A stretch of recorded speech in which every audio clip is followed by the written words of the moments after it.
Hi,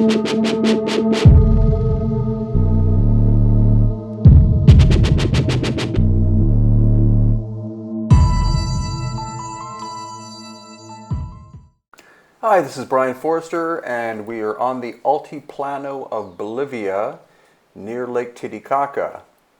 And today we're going to be exploring yet again the awesome, ancient, mysterious, and thoroughly enigmatic site called Puma Punku.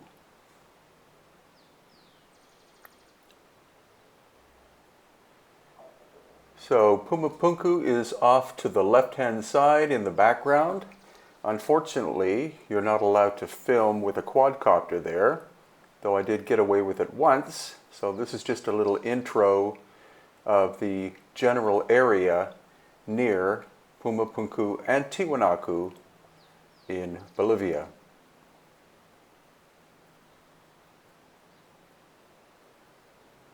So here we are actually zooming northwards with the quadcopter, and you see the mountains in the background. That actually is where Lake Titicaca is.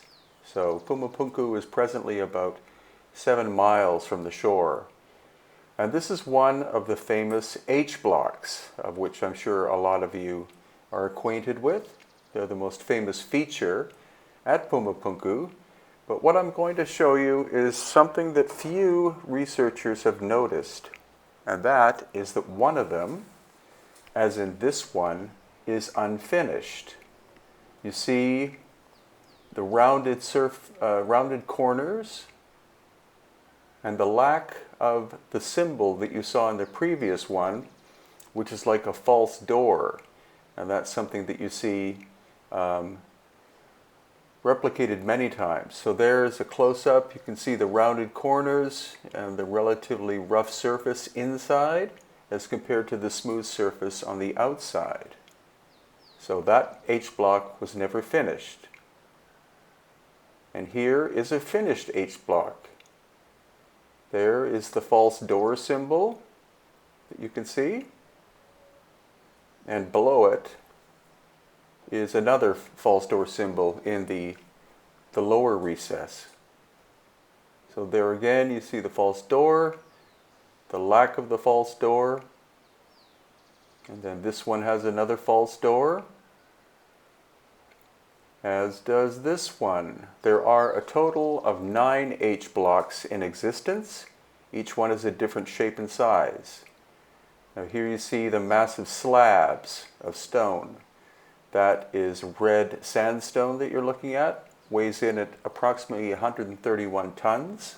And this appears to be the foundation of Puma Punku. And then all sorts of different shapes of stones. There you see the cross, which is another symbol that you see quite frequently at Puma Punku. Some of the pieces are broken, some are intact.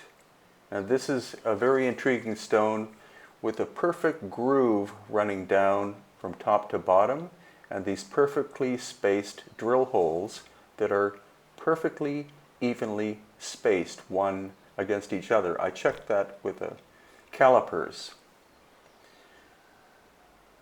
Here again is one of the massive slabs. Again, estimate of its weight is about 131 tons. And here's another view of it. Again, you see the rather extreme weathering on the surfaces.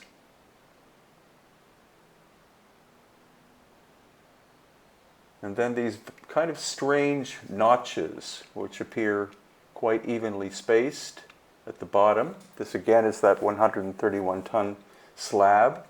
The quarry for the red sandstone is approximately 8 miles away to the west, whereas the quarry for the gray andesite stone is about 50 miles or 55 miles to the northeast. And here you see the actual excavation. These stones were found in these positions as if a massive cataclysm had occurred at Puma Punku. So this is the latest style of how I'm making my videos. more like a virtual guide, as if these are your eyes looking at the stones as we walk around.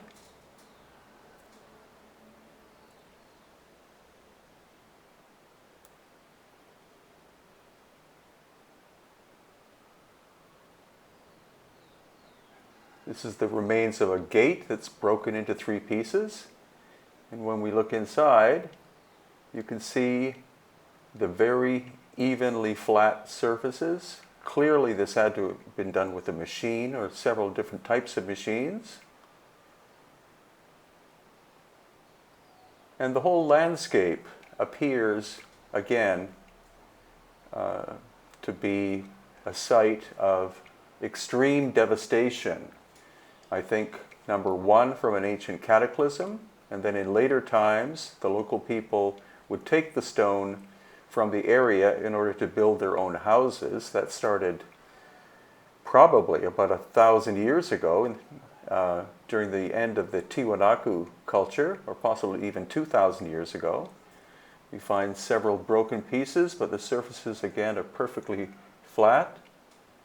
Here you see some quite heavy weathering, and there's evidence of where a clamp used to be, made of bronze. They were pried out a long, long time ago and recycled. And a lot of these stones here are simply lined up. They were lined up by archaeologists in no particular order.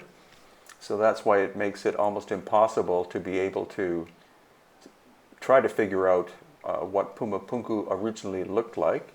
There's another one of the H blocks. And then another one there.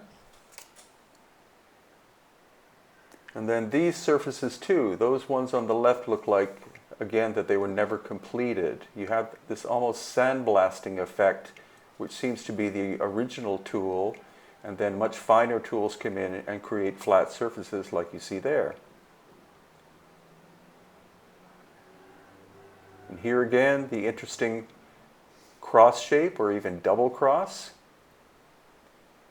And this again is that intriguing stone with the groove in it, with the perfectly spaced drill holes. And then you see this other surface with indentations. And then that surface again seems to have never been completed.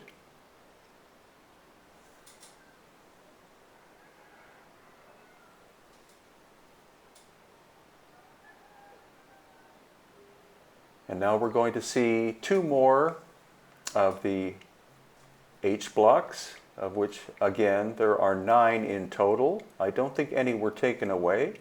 The dimensions of each one is slightly different, so they were not mass-produced, as in a mold or something like that. Each one was crafted individually, and that's something that most people don't know. So as we get closer up to them, again you see the beautiful flat surfaces. Then there's the false door. And then as we go up, you see the other false door shape. And here again with this one. There's the false door. A lot of weathering on this surface. This was probably lying face up in the elements for a long, long period of time, whereas other stones appear to have been lying face down. Now, Puma Punku is a pyramidal kind of shape with 2 to 3 layers. And here you see the original foundation. Those stones perfectly interlock with one another. No mortar or cement or any kind of filler whatsoever. And this excavation here on the lower section is only about 10 years old. So that means that these stones that you're looking at were buried under mud and soil for a minimum of 2,000 years, but I speculate that Puma Punku is far, far older than the so-called Tiwanaku culture. I think it's at least 12,000 years old, and I believe that that's when it was devastated by a cataclysm, which was global in nature. Then we have this intriguing opening here that some would say would be a water channel, but it's very big in terms of proportion with the structure itself. Once again, super tight fitting blocks, and then a complete lack of material. The stone is all gone. I think this is the point where the cataclysm, or the direction where the cataclysm struck and buried Puma Punku. It came from Lake Titicaca. It was most likely a tsunami, and also we know that 12,000 years ago, the surface of Lake Titicaca was 100 feet higher, so this was the shoreline of Lake Titicaca 12,000 years ago. And here you see some small steps.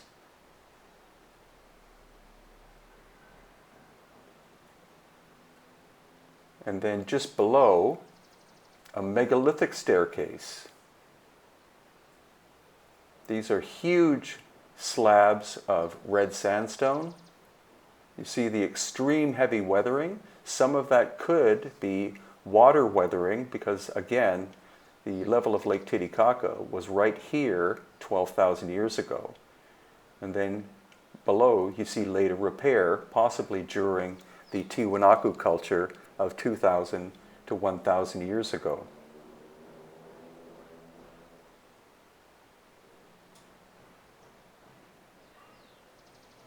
Now, the gray andesite stone has very interesting magnetic properties, which I will go through in future videos. The stone itself contains magnetite, but there is a relationship between magnetism and the different angles and surfaces, which is quite intriguing. And then on the eastern side of the pyramidal structure, again, you see some devastation. This area too was only excavated somewhere between about 5 years ago. And so the mud and dirt covered up this whole area for thousands of years. And once again, we're traveling around the eastern side of Puma Punku. And here again you see the stone that has been buried for thousands of years, and then larger stones on top, some of which look like they've been thrown around like they were little blocks. And finally, the famous sun gate. Notice the crisp surface on the front as compared to the heavy weathered surface on the back. So it's very clear that the sun gate was lying face down for, again, thousands of years, and then was re-erected by the Tiwanaku culture some 1,000 to 2,000 years ago. Notice the giant crack. That is a catastrophic break. That's not simply from it falling down and snapping. And so we also don't know if this is the original position of the sun gate or whether it was moved from Puma Punku to this location of Tiwanaku, which is next door. So if you're interested in coming on tour, we have the Elongated Skulls Tour of Peru in August of 2019. And then we'll be exploring Turkey in September of 2019. You can see this all at hiddenincatours.com. And this is one of my books, Lost Ancient Technology of Peru and Bolivia, Volume 2. And Puma Punku and Tiwanaku, the strangest ancient site on Earth. Thank you so much for watching. Please subscribe and share this video.